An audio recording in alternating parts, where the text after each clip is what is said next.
Toto video ste už pravdepodobne videli.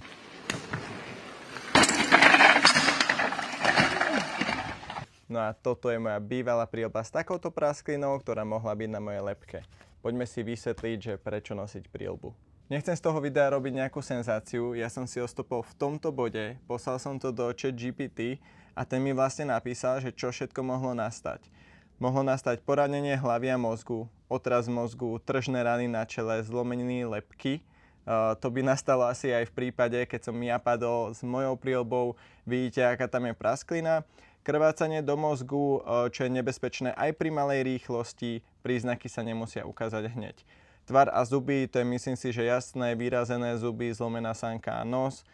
Krk a chrbtica, prudká hyperflexia pri dopade na hlavu, ramena. U dieťaťa je pomer hmotnosti hlavy k telu nevýhodný, čiže tam je vyššie riziko poranenia krčnej chrbtice a tak ďalej a tak ďalej. Mám tu naozaj, že veľmi veľa prípadov, ktoré by mohli nastať, ktoré častokrát aj nastávajú, keď ľudia nenosia príľbu. Je mi normálne blbé o tom rozprávať.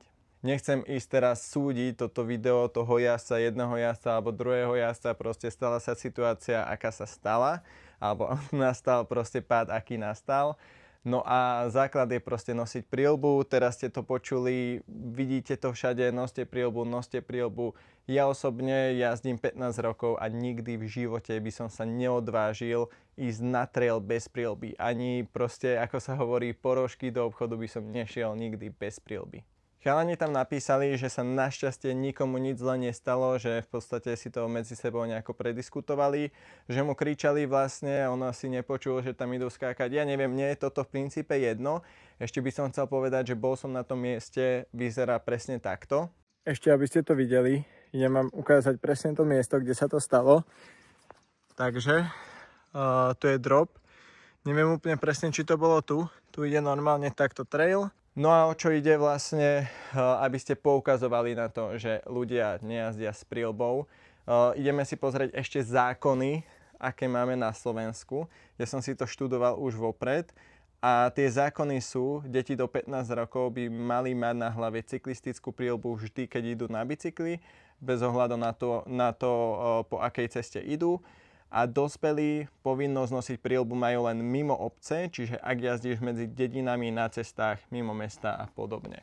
Ja osobne mám teóriu, že príľbu by mal mať naozaj každý na bajku, to je jedno, či jazdí mimo obce, v obci, a dokonca keď jazdíte traily, tak je to fakt, že už ešte o to dôležitejšie.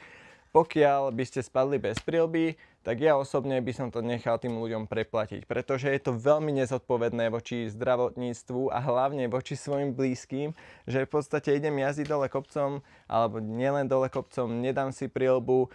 Čo som išiel za posledný týždeň, ako som si aj chystal toto video, ako som uvidel toto video na Instagrame, čo nastalo proste túto situáciu celú, tak som si všimol, že asi 5 ľudí som videl, čo mali príľbu proste pripnutú na batohu alebo na riaditkách. Nechápem. Druhá varianta je, že jazdia úplne bez príľby. Či už je to hrádza, či už proste sú to lesné cestičky alebo čokoľvek, toto by sa nemalo diať. Deje sa to. Vidíte, že proste, ja neviem, či tí ľudia si nevážia samých seba, alebo si nevážia svojich blízkych, že niečo sa im náhodou stane.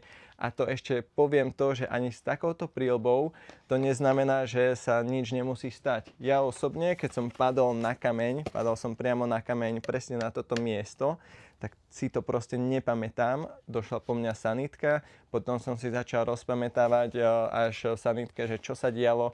Mal som otras mozgu a to som mal kvalitnú príľbu za, ja neviem, 300 eur na sebe, full face, drahú zjazdovú príľbu a teraz čo by sa stalo proste, keď by som bol bez príľby, teda viem, čo by sa stalo, netočil by som určite toto video, takže toto video je trošku vážnejšieho charakteru, určite by som chcel poukázať na to, aby ste jazdili s príľbou. Nechcel som robiť, ani nebudem robiť senzáciu z tohto videa, iba som chcel poukázať na to, čo sa všetko mohlo stať.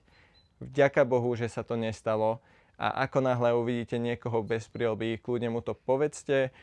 Nehovorím teda, že musíte na neho kričať nejakej zákrute a tak, ale jednoducho, pokiaľ proste nebude mať príľbu, treba mu to slušne povedať. Vidíme sa v ďalšom videu, jazdite s príľbou, ja vždy jazdím s príľbou. Čaute.